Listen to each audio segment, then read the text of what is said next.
Dans les lointaines années 1970, un essayiste, un pamphlétaire, un lanceur d'idées et surtout un critique de la société industrielle travaillait dans une sorte de cabane dans un village paysan du Mexique et en sortait 1 ou 2 fois l'an pour faire le tour du monde. Ainsi commence le dossier que la revue Esprit consacre ce mois-ci à un auteur qu'elle a toujours suivi, Ivan Illich. Ivan Illich, l'inclassable, né en 1926 à Vienne et mort en Allemagne il y a 8 ans, connu pour ses pamphlets écrits à Cuernavaca, où il s'est installé dans les années 60 et où il animait le fameux CIDOC, le Centre interculturel de formation. Relayé en France par les amis que furent André Gortz ou Jean-Pierre Dupuis, on résume souvent sa pensée par un adage scolastique qu'il affectionnait : la corruption du meilleur engendre le pire. Illich fut en effet le premier à nous mettre en garde sur la portée de l'institution. Dépassé un certain seuil, ses effets positifs peuvent s'inverser. La voiture finit par paralyser, la médecine par rendre malade et l'école ignorant. Dans son dernier livre, l'économiste Serge Latouche, l'un des pionniers en France de la pensée sur la décroissance, fait d'Ivan Illich un précurseur. Bien qu'il n'ait jamais employé le mot même de décroissance, affleurent constamment dans son œuvre des thèmes apparentés, comme l'autolimitation des besoins, la contre-productivité ou l'insoutenabilité de notre mode de vie. Pourtant, sans doute par horreur de l'esprit de système, Illich n'a jamais cherché à offrir un projet alternatif. C'est même précisément quand il a parlé de la croissance qu'Illich a manié trop rapidement, au goût de l'économiste Denis Clerc, son concept de contre-productivité. Car il n'est pas certain que la croissance s'arrête d'elle-même, comme il l'avait écrit dans les années 70. On en débat ce soir donc au grain à moudre. On en débat effectivement avec vous, Serge Latouche. Vous êtes objecteur de croissance, comme vous aimez à vous intituler. Vous êtes professeur émérite d'économie à l'Université d'Orsay et vous êtes auteur de nombreux ouvrages, notamment Le pari de la décroissance, qui est paru chez Fayard en 2006, réédité chez Pluriel en 2010. Nous sommes au téléphone avec Denis Clerc. Denis Clerc au téléphone, c'est un économiste. Il est conseiller de la rédaction de l'Alternative économique, qu'il a créé d'ailleurs. Il a publié dans la revue Esprit, le numéro donc auquel vous faisiez allusion, Julie Clarini, Actualité d'Ivan Illich, un article intitulé « Un penseur contre-productif ». Marc Guillaume, vous êtes économiste, vous êtes professeur à l'Université Paris-Dauphine. Alors avant peut-être de commencer cette émission, il faut se familiariser avec le concept de contre-productivité. Pour cela, Illich avait une image assez saisissante, je crois que je l'ai trouvée sous la plume de Denis Clerc. Ce sont les pompes qui font couler le bateau. Serge Latouche, c'est une bonne introduction.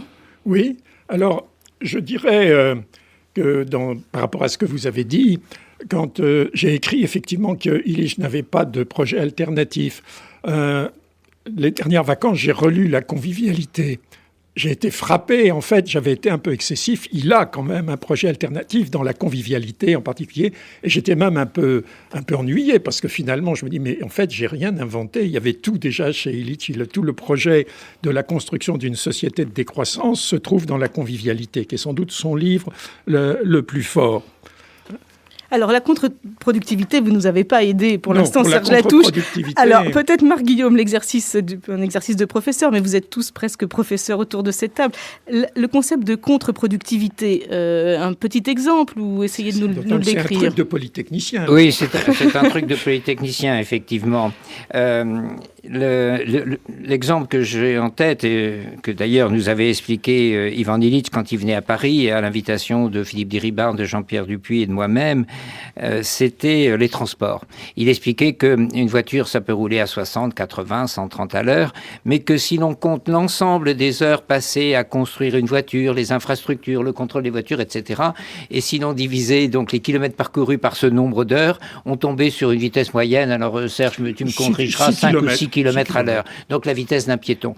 Mais je lui faisais observer qu'il était venu à Paris en avion, et que le problème de l'automobile, c'est que ça permet d'avoir une accélération, une accumulation de vitesse quand il en faut quand vous êtes malade, quand vous avez une urgence. Et donc, ce calcul était un peu arithmétique. C'était un calcul de polytechnicien un peu primaire. Il y en a beaucoup. Puis les embouteillages ne sont pas permanents. C'est pas gentil pour Jean-Pierre Dupuis, puisque c'est Jean-Pierre Dupuis qui a fait le calcul. C'est Jean-Pierre Dupuis, le polytechnicien dans l'histoire. Pardon, si Jean-Pierre Dupuis m'écoute, je lui présente toutes mes excuses. C'est pas du tout ce que je voulais dire. Est-ce que je peux vous proposer un concept, un résumé du concept de contre-productivité chez Illich ? Parce que c'est une affaire d'économie, c'est pour ça que je me tourne vers Denis Clerc au téléphone. Le concept de contre-productivité, contre-productivité, c'est le seuil en réalité à partir duquel un outil ou une institution se retourne contre ceux qui croyaient pouvoir l'utiliser pour améliorer leur vie. Vous dites, Denis Clerc, dans l'article dont on faisait allusion d'Esprit, que ce concept de contre-productivité fait écho au concept libéral d'effet pervers. Vous le déniez parce que vous écartez ce concept d'effet pervers. Cependant, si on prend la définition classique de l'effet pervers, à savoir celle de Raymond Boudon, mettons, un résultat non désiré et fâcheux d'une action qui se retourne contre les intentions qui l'ont engagée, on voit bien qu'il y a une grande parenté entre le concept de contre-productivité chez Illich et le concept d'effet pervers chez Boudon, Denis Clerc. Oui, alors 3 remarques. La première, c'est sur l'article, le titre Illich, un penseur contre-productif. Il y a un point d'interrogation. Et ma conclusion n'est pas de dire qu'Illich est contre-productif, mais que certaines de ses affirmations peuvent être à l'envers, peuvent gêner l'émergence de la société qu'il appelle de ses voeux. La deuxième chose, c'est que effectivement, Raymond Boudon a donné la définition que vous indiquiez à l'instant, sauf que il l'a fait à la suite d'une intervention, d'une polémique extrêmement forte avec Albert Hirschman, parce que au départ, l'effet pervers, selon Raymond Boudon, c'était quelque chose qui était engendré automatiquement, en quelque sorte, par le fait qu'on voulait faire le bien et puis qu'au total, on avait le mal. C'est un peu pascalien, ça, dans sa démarche. Or, justement, la grande différence entre l'effet pervers, avant que Raymond Boudon ne le reformule ainsi, entre l'effet pervers, donc, et puis la contre-productivité, c'est que la contre-productivité, elle n'agit qu'à partir d'un certain seuil. L'automobile devient contre-productive à partir du moment où elle impose une espèce de saturation du système de transport et où tout le monde, croyant gagner du temps, tout le monde en perd effectivement. Donc, c'est un concept qui est extrêmement important dans les sciences sociales parce que ça signifie que ce n'est pas la nature même du système productif, mais la façon dont ce système productif occupant tout l'espace engendre inévitablement des effets contre-productifs qui vont à l'encontre de ce qu'il voulait obtenir. Alors on va revenir en effet sur vos réserves sur certains aspects de la pensée de Ivan Illich ou de sa fécondité. Serge Latouche, peut-être, parce qu'en vous lisant, on comprend bien que non seulement Illich s'intéresse à la contre-productivité des institutions, alors en tout genre, parce que par institution, il faut entendre église, école, hôpital, les transports, comme on l'a vu, mais il s'intéresse à la dépendance aux institutions. Il explique bien que les gens ne peuvent plus se soigner, se déplacer, s'instruire par leurs propres moyens, et alors ce qu'il appelle le mode autonome est balayé. Oui. Serge Latouche. Alors, il était évidemment très sensible. Ouais, j'ai beaucoup aimé l'article de Denis Clerc. Bon, il y a beaucoup de choses. Il y a une dimension qu'évidemment, il ne pouvait pas tout traiter dans cet article, mais sur lequel Illich a beaucoup insisté, c'est l'histoire des besoins. Il voulait, d'ailleurs, il avait l'intention d'écrire un grand livre sur l'histoire des besoins. Il ne l'a jamais fait, il a écrit quelques articles là-dessus. Et au fond, il voulait expliquer comment on devient toxicodépendant des besoins qui sont engendrés par le système. Et il utilise d'ailleurs à propos de la croissance, les effets négatifs de la croissance. Ce n'est pas seulement les effets de l'environnement, etc. C'est la destruction psychologique, ce qu'il appelle la paupérisation psychologique engendrée par la croissance. Et il dit la croissance de la frustration dépasse largement la croissance de la production au cours d'un processus de croissance. Ça, je crois que c'est extrêmement important parce que c'est la base, finalement, de la philosophie, de la construction de la société de la décroissance pour laquelle nous nous battons. Il étudie la mise en place des services et donc la naissance du besoin et conséquemment la destruction de ce qu'il appelle le vernaculaire, la perte Ça, c'est extrêmement important, la destruction du vernaculaire et la naissance de la pauvreté moderne. C'est-à-dire qu'il dit maintenant, les gens ont plus d'argent. Il l'étudie en particulier dans la convivialité lorsqu'il parle des effets de la révolution verte en Inde. Les gens ont plus d'argent et au final, ils ont transformé de l'autonomie en dépendance marchande et finalement ils se trouvent appauvris, même matériellement et alors psychologiquement. Alors Denis Clerc, je vous rends la parole puisque vous dites que c'est un concept fécond, ce concept de contre-productivité auquel vous vous intéressez. C'est vrai, on ne va pas vous faire grief de ne pas vous être... vous n'aviez peut-être pas toute la revue Esprit pour vous à remplir, mais vous êtes intéressé à ce concept-là et vous dites que c'est un concept très fécond en sciences sociales, Exemple, on a voulu réconcilier les intérêts des dirigeants et ceux des actionnaires grâce aux stock options, et les sommes sont devenues tellement gigantesques qu'elles ont poussé les dirigeants à trafiquer les comptes. Et c'est l'affaire Enron aux États-Unis. Donc c'est très fécond, mais je vous cite, à condition de ne point trop l'utiliser. Oui, c'est-à-dire que la notion même de contre-productivité, c'est de dire, au fond, quand on poursuit une idée, un système, une idéologie jusqu'au bout, en voulant être en quelque sorte intégriste, voire total ou totalitaire, inévitablement, c'est la catastrophe. Et dans ces conditions-là, les choses se retournent contre l'idée que l'on avait. C'est ce que Illich dit à propos la volonté. Enfin, je cite dans La convivialité, il a une phrase que je trouve absolument merveilleuse. L'organisation de l'économie tout entière en vue du mieux-être est l'obstacle majeur au bien-être. L'ennemi, le mieux est l'ennemi du bien. C'est assez classique. Et ça me paraît extrêmement important. Alors, pour revenir sur quelque chose que Serge Latouche disait à l'instant, c'est vrai que l'enrichissement de nos sociétés, non seulement n'a pas fait disparaître la pauvreté, mais l'a au contraire accentué. Le sentiment de pauvreté est éprouvé aujourd'hui, ou le risque de devenir un jour pauvre est éprouvé aujourd'hui par une majorité de Français, ce qui n'était certainement pas le cas en 1972, lorsque Illich a écrit la convivialité.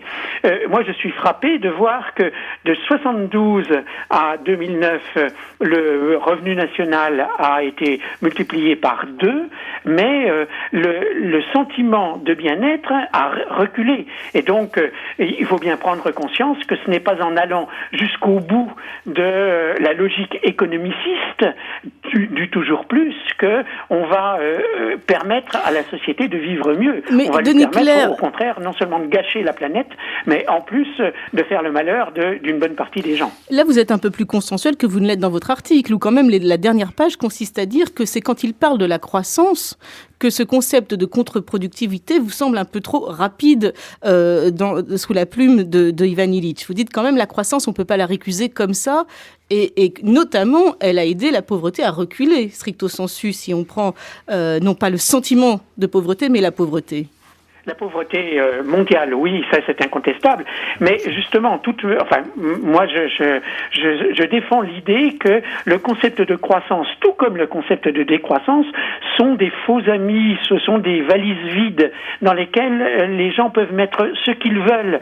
Les uns, les partisans de la croissance, mettant le bien-être ou le mieux-être ou le bonheur ou le désir ou tout ce qu'on voudra, et les partisans de la décroissance y mettant également les choses qui les intéressent. Or, je pense que dans l'avenir, il y aura croissance de certaines activités, je sais pas moi, y compris dans la chimie, par exemple, c'est quand même la chimie qui a permis l'apparition de la pilule contraceptive et qui demain peut-être permettra de mettre fin à la pandémie de sida. On voit bien que en condamnant l'hôpital, Illich, à mes yeux, allait trop loin. Il faut faire le tri, et ce tri, c'est quelque chose qui est extrêmement difficile à faire. C'est la raison pour laquelle la démarche doit être de type politique et non pas de type, économique, en disant on peut pas faire de la croissance. Si, dans certains domaines, on peut faire de la croissance, et c'est bénéfique, et puis dans d'autres domaines, au contraire, la croissance est à proscrire. Il faut auto-limiter nos désirs, c'est pas par la croissance qu'on y parviendra. Oui, effectivement, il y a un tri à faire dans la pensée d'Ivan Illich. Il faut surtout replacer la pensée d'Ivan Illich telle qu'elle a été reçue en France, c'est-à-dire surtout au début des années 70, parce que son œuvre des années 80 est beaucoup moins bien connue. C'est l'objet d'ailleurs d'un des articles de ce numéro d'Esprit qui lui rend hommage.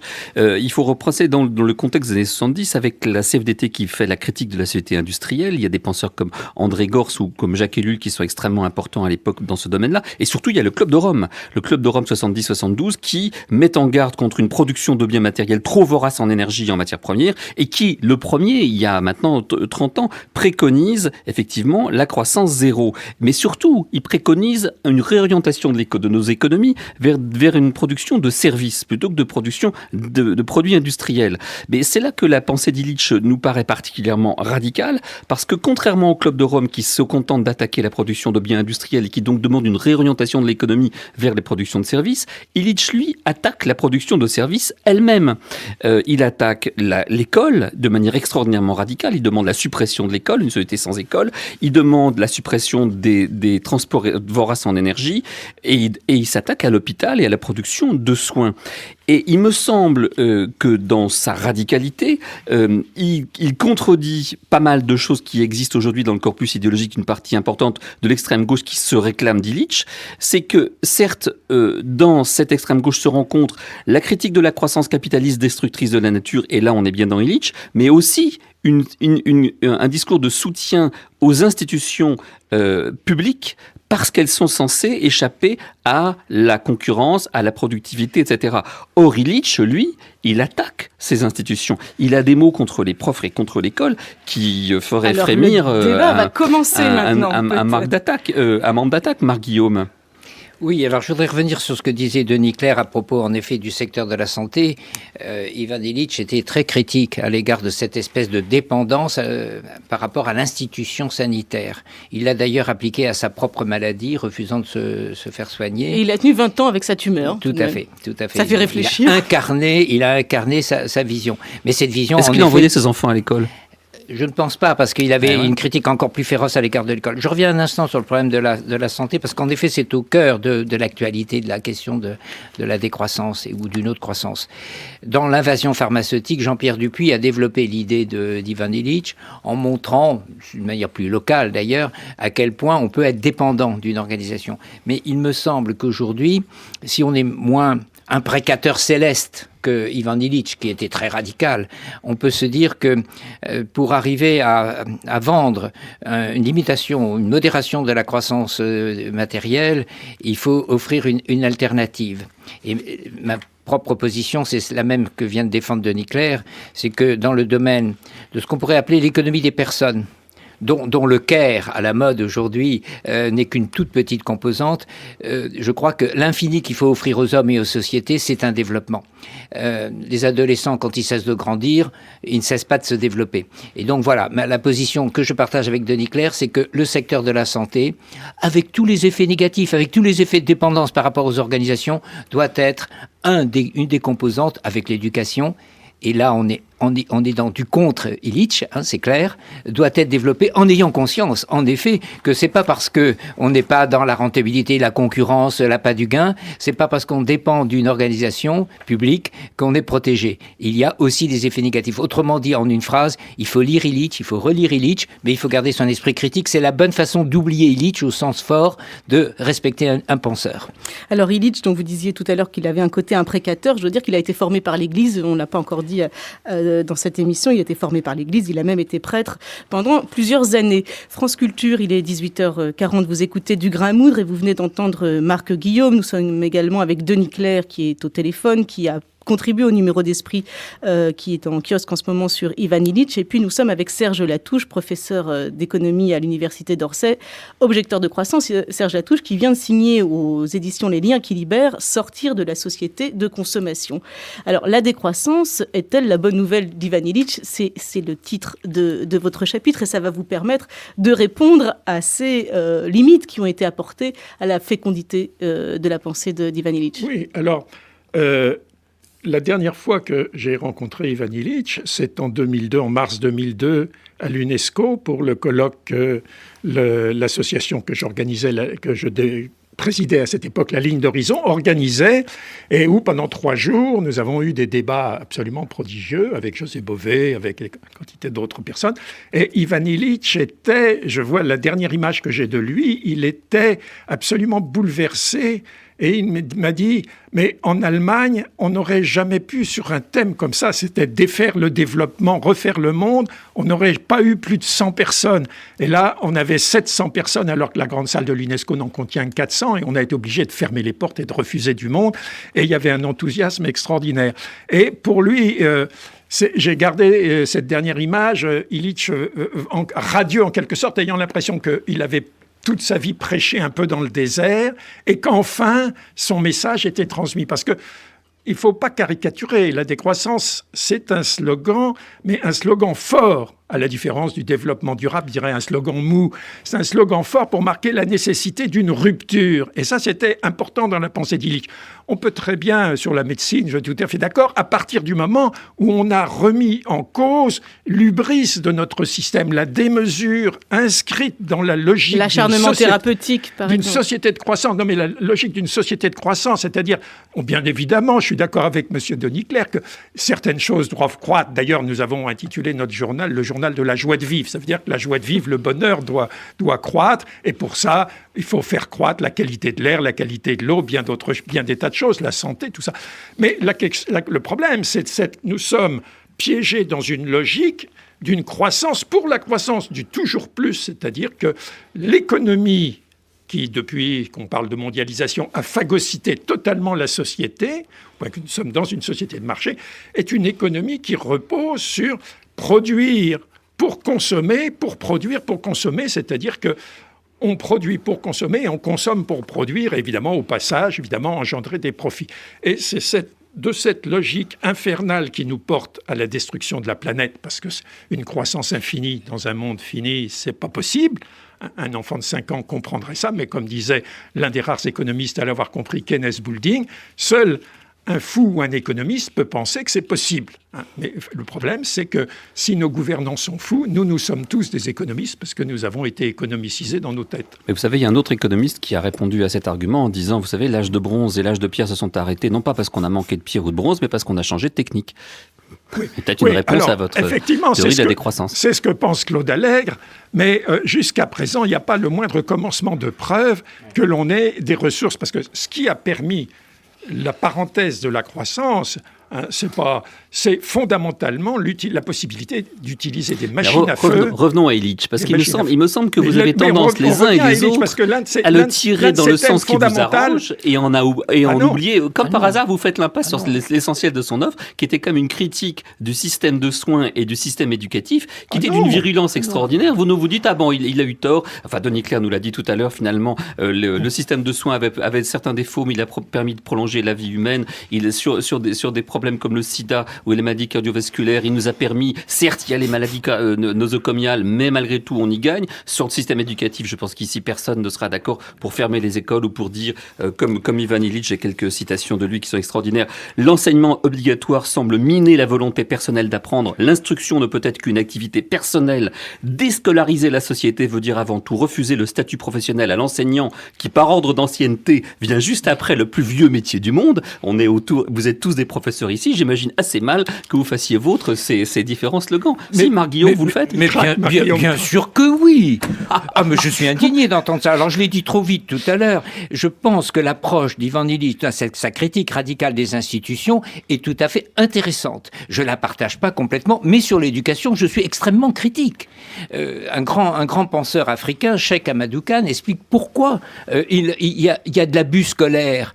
Et j'ai envie de dire à tous ceux qui sont un peu endoctrinés par la vision économique du monde, qu'il n'y a pas de raison de laisser un privilège à l'école par rapport à la santé. On parle tous les jours dans les gazettes du trou de la Sécu, mais il y a un trou scolaire aussi. Et donc, il y a trop de professeurs. Il y a beaucoup d'économies à faire. Il y a un abus. Il y a beaucoup de services rendus pédagogiques insuffisants, comme on dit, pour la santé. Donc, lisons Illich. Même si on ne partage pas tout, il y a effectivement du poison dans les écoles. Il y a des poisons foison dans les méthodes pédagogiques, on le sait bien. Et d'ailleurs, Deleuze avait dit, l'école est une institution à détruire. Donc, la pensée radicale, il en faut, elle est présente. C'est pas parce que je prends une position globalement plus réformiste. C'est vrai que je suis plus réformiste qu'Ivan Illich. Je vais pas me transformer à mon âge en prophète, comme dirait, ou en dictateur. Il y avait quelque chose d'un peu dictatorial. Mais c'était une graine qu'il semait. Et je partage la nécessité de lire et de relire Ivan Illich. Je l'ai publié d'ailleurs. J'ai publié un gros livre d'Ivan Illich qui s'appelle Dans le miroir du passé. Donc je suis sans réserve. Et vous avez raison de dire que c'est au cœur de sa pensée radicale. Mais il avait lui-même mis un bémol. Il avait introduit un bémol sur l'éducation. Il dit le monde sans école et aussi sur la médecine qu'on n'avait pas toujours compris qu'il n'était pas. Il sentait la nécessité de faire une critique radicale, mais en même temps, il rejetait pas tout. Alors, Denis Clerc, alors sur l'éducation, je veux absolument que vous répondiez à la question sur l'éducation, s'il vous plaît, Denis Clerc. Pardon ? Je voudrais que vous répondiez à la question sur l'éducation. Est-ce qu'il y a un trou scolaire ? Est-ce que finalement Ivan Illich, alors je vais être vraiment caricatural, et le gouvernement actuel, même combat ? Non, il se situe sur des planètes complètement différentes.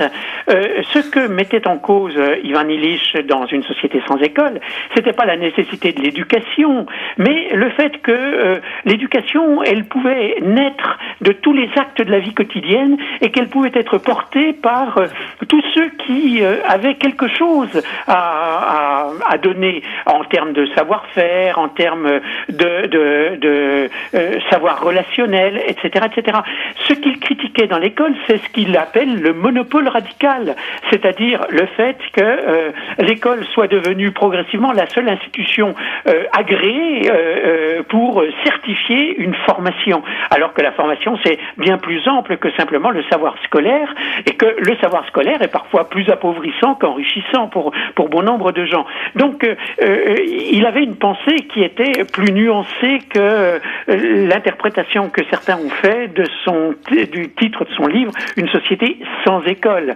Il voulait dire par là, tout simplement, une société dans laquelle tout le monde deviendrait éducateur. Mais au fond, les réseaux d'échange et de savoir, c'est pas autre chose. L'idée de la formation continue, c'est pas autre chose. C'est l'idée que le métier apprend, que les collègues apprennent, que nous sommes perpétuellement en train d'acquérir des savoirs ou des savoir-faire qui sont issus de notre fréquentation du monde, de la société.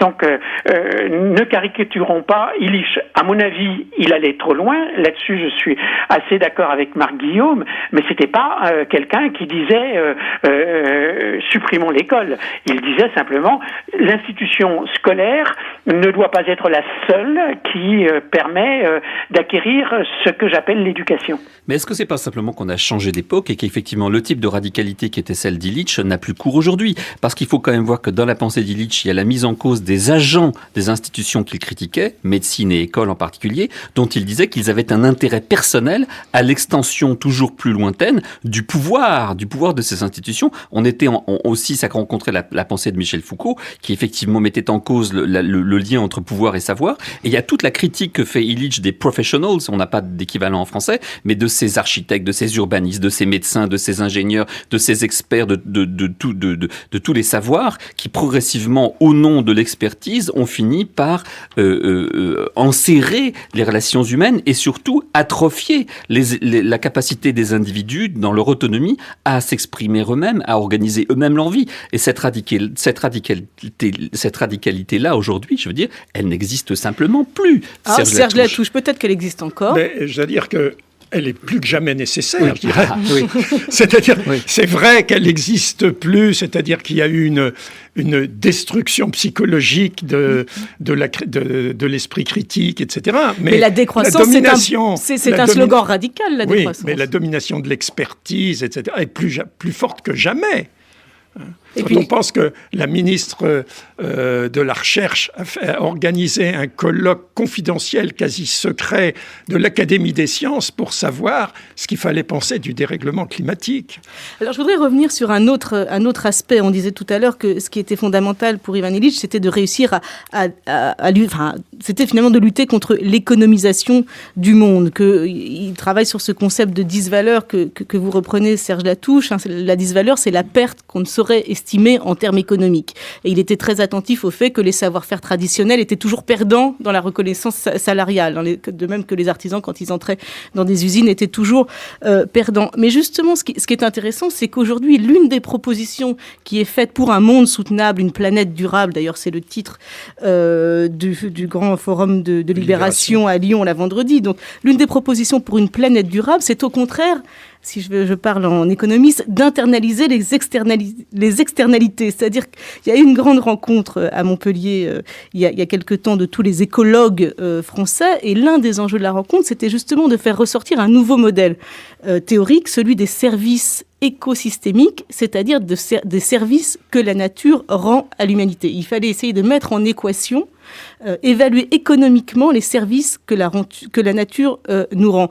D'une certaine façon, Denis Clerc, c'est un peu ce que vous dites dans votre article, peut-être qu'Ivan Illich va triompher sur la forme, mais pas sur le fond, puisqu'au contraire, on va peut-être arriver à un monde accroissant, peut-être pas décroissant, mais accroissant, mais finalement avec un mode opératoire intellectuel tout à fait différent. Oui, encore que peut-être c'était m'amuser avec les mots quand j'ai conclu comme ça cet article, mais Illich plaidait en faveur de ce qu'il appelait plusieurs modes de production complémentaires, c'est-à-dire un mode de production autonome où les gens font par eux-mêmes et un mode de production industriel où là il y a la division du travail, les machines, etc. Et ce qu'il mettait en cause, c'était la radicalité, le monopole radical, comme il l'appelait, de ce mode de production industrielle qui est en train de faire disparaître le mode de production autonome. Et moi, je le rejoins complètement là-dessus. Je pense que autant il est important que les économistes en général fassent leur métier, c'est-à-dire essayent de montrer notamment les coûts cachés, le temps perdu, etc. Autant il importe que l'économie ne soit pas dominante dans la société, qu'elle soit remisée à sa juste place, c'est-à-dire simplement donner des indications sur les façons les plus efficaces ou les meilleures de s'organiser à l'intérieur d'une société. Ce sont des conseillers du prince. Ce qu'on peut reprocher aujourd'hui à l'économie et aux économistes, c'est d'être devenus ceux qui portent ou qui prétendent porter la vérité ultime. Et au fond, leur idée, en tout cas les plus libéraux d'entre eux, c'est que tout soit explicable par l'intérêt, par la volonté de maximiser son propre intérêt. Bon, je ne crois pas une seule minute que la société puisse être ainsi expliquée d'une manière générale par ce mode d'approche, qu'il y a beaucoup d'autres modes d'approche qui ont leur validité, et je crois surtout que moins on fera d'économies, et mieux cela vaudra pour tout le monde. Oui, mais alors justement... L'activité productive n'est que une activité de moyens, c'est pas la finalité de l'existence. Alors, mais justement, Marc-Guillaume, moins on fera d'économie, mieux on se portera. C'est justement le contraire de cette discipline universitaire, en tout cas tel que le compte-rendu était formulé dans le monde. On sentait que les gens les plus novateurs, parmi ces écologues, enfin ces spécialistes de l'écologie, ces spécialistes universitaires, étaient ceux qui avaient cette prétention à évaluer économiquement la nature, et ils disaient c'est comme ça qu'on va renverser la vapeur. Pour répondre en termes télégraphiques, comme un télégramme, Denis Clerc a raison, mais on le sait. Et c'est pas efficace. C'est mon sentiment. Deuxième chose, les économistes se sont réveillés en disant, l'écologie existe, elle devient populaire, on la récupère. Donc, effets externes, on va les intégrer. Et on sait calculer. Troisième chose, les industriels ont compris que c'était la nouvelle frontière. Donc, ils vont y aller. Quatrième chose. Green business. Tant qu'on n'aura pas une proposition claire, politiquement acceptable, enfin quelque chose d'assez malin, à la hauteur, au fond, de cet impérialisme, de ce culte, de cette religion économique, on pourra toujours dire la messe en disant ils sont fous. Cette messe, elle est dite, elle est redite. Elle n'était pas dite d'ailleurs par Illich le premier. Georges Bataille, les dernières lignes de la part maudite, c'est exactement ça. Bon, alors moi j'aurais tendance à dire, soyons un peu dans la communication. Moi je suis pas pour la décroissance entière. Hein, je suis parfois un peu même même contre ce que dit Serge Latouche, mais quand il dit c'est un slogan, il faut montrer que c'est brutal, très bien. C'est peut-être pas la seule façon, mais j'aurais tendance à dire il faudrait peut-être prendre le rapport Stiglitz-Sen au sérieux. Et le plus intéressant dans le rapport, qui est inégal, c'est quand même la préface de Nicolas Sarkozy. Elle est merveilleuse, cette préface. Il faudrait la prendre dans les écoles, il faudrait la répéter, parce que Nicolas Sarkozy, il dit comme Serge Latouche, plus rien ne sera comme avant. Alors voilà, c'est des ruses comme ça qu'il faut développer, et je suis encore plus concret, tant qu'on n'aura pas un équivalent du PIB, parce que le PIB, on peut dire ça n'a aucun sens, tout le monde est d'accord avec ça, mais tous les jours, on dit alors c'est 1,5, c'est 1,8, c'est la messe quotidienne, le PIB. Oui, donc il faut, face au PIB, mettre un indicateur. Moi, je propose par exemple la durée de vie autonome. Ça ferait plaisir à Ivan Illich, le nombre d'années de vie en autonomie. Et bien là, comme ça, on aura un seul indicateur face à un indicateur économique. Vous voyez, donc, cessons de dire la messe est dite, on sait bien qu'on va à un désastre. C'est pas d'ailleurs sauver la planète, c'est les humains. Parce que la planète, elle s'en fout. Elle peut être entourée de CO2, elle continuera comme Vénus, son orbite autour du Soleil. Mais les humains doivent savoir que s'ils veulent sauver leur peau, il faut changer. Serge Latouche, donc vous faites le pari de la décroissance, c'est même le titre de votre livre, vous vous référez à Ivan Illich pour le prôner. Prenons simplement les faits, le monde tel qu'il va et non pas tel qu'il devrait être. Le monde tel qu'il va, c'est que la Chine va faire l'an prochain 10% de taux de croissance, donc une croissance très très élevée, puisqu'on n'en a jamais connu, nous, des taux pareils en Europe occidentale, et c'est pas la première année que la Chine fait 10% de taux de croissance, ça fait des années que ça dure. L'Inde va faire 9%, alors certes, la France va faire seulement 1,5%, pas moins, plus 1,5. Et ce que ça veut dire, ce que ça implique, ce taux de croissance de 1,5%, c'est que la dette publique ne sera pas remboursée, que l'État-providence ne sera pas financé, et ça concerne la santé, les retraites, l'éducation. Alors, Ivan Illich, lui, était peut-être plus cohérent que vous, parce que lui, effectivement, il voulait la décroissance, mais il voulait aussi fermer les écoles et les hôpitaux. Vous voulez en même temps les écoles et les hôpitaux et un État-providence généreux, mais vous voulez pas le financer. Et pour agacer, si je peux me permettre un mot, pour agacer mon ami Serge Latouche, l'Afrique fait 5% depuis quelques années de manière régulière, et ce sera peut-être la Chine d'après-demain. Alors, donc effectivement, la décroissance, elle n'est pas à l'ordre du jour sur la planète aujourd'hui. La question, oui, bien sûr qu'elle n'est pas à l'ordre du jour. Mais il faut qu'elle le soit et qu'elle le devienne. Et c'est pour ça que je suis ici et que je fais des conférences et que j'écris des livres. Parce que si elle n'est pas à l'ordre du jour demain ou après-demain, eh bien, comme disait Marc Guillaume, c'est la fin de l'humanité. Alors, il y a le rapport Stiglitz, mais beaucoup plus intéressant. On a évoqué le rapport du Club de Rome. Mais on parle toujours du premier rapport. Mais il y a eu 3 rapports. Le 3e rapport, qui est plus récent, 2005, 30 Years Beyond, est extrêmement intéressant parce qu'ils font tourner un modèle systémique, à la différence de nos ministères qui font des projections. Là, c'est un modèle global de fonctionnement de la planète. Et ils le font tourner avec toutes les hypothèses possibles et imaginables, de croissance verte, de croissance pas verte, d'arrêt de la croissance, d'innovation technologique, etc. Et dans tous les cas de figure, sauf 2, on va dans le mur, c'est-à-dire ce qui s'appelle le collapse, l'effondrement, entre 2030... En 2002, ils nous disaient que les ressources pétrolières seraient épuisées avant l'an 2000, et elles ne le sont toujours pas. Non, ils n'ont pas dit ça. On a fait dire au rapport au Club de Rome des tas de choses qui ne sont pas vraies. Non, il faut relire le rapport de 2002. On les a caricaturés. Et donc, entre 2030 et 2070, il y a 2 scénarios qui échappent sur cela. Le scénario Claude Alex, c'est-à-dire la science pourra tout, demain on rasera gratis, c'est tellement invraisemblable, les conditions d'innovation technologique, etc., pour permettre de surmonter les défis de la planète, que c'est totalement irréaliste. Et puis, la frugalité, c'est-à-dire une société qui s'oriente vers une auto-limitation de ses besoins. Les Chinois n'ont pas l'air d'être tellement d'accord. Hein. Les Indiens non plus. Non, les Indiens, non, excusez-moi, mais vous avez en Inde, tout est mouvement depuis Gandhi. 9% de taux de croissance. Gandhi disait, le monde est assez grand pour satisfaire les besoins de tous, il sera toujours insuffisant pour satisfaire l'avidité de quelques-uns. Le message de Gandhi est toujours porté aujourd'hui par Vandana Shiva, par des mouvements extrêmement importants en Inde. Ita Missa Est, Serge Latouche, je suis désolée, l'émission se termine. Je rappelle que vous êtes objecteur de croissance, professeur émérite d'économie à l'Université d'Orsay, et qu'on retrouve donc un chapitre entier consacré à Ivan Illich dans votre dernier livre, Sortir de la société de consommation, aux éditions Les Liens qui libèrent. Denis Clerc, vous étiez au téléphone avec nous, vous êtes l'un des fondateurs d'Alternatives économiques et vous contribuez au numéro d'Esprit qui est aussi consacré à Ivan Illich, août-septembre, le numéro d'août-septembre de cette année. Marc Guillaume, on vous remercie. Vous êtes économiste, professeur à l'Université Paris-Dauphine.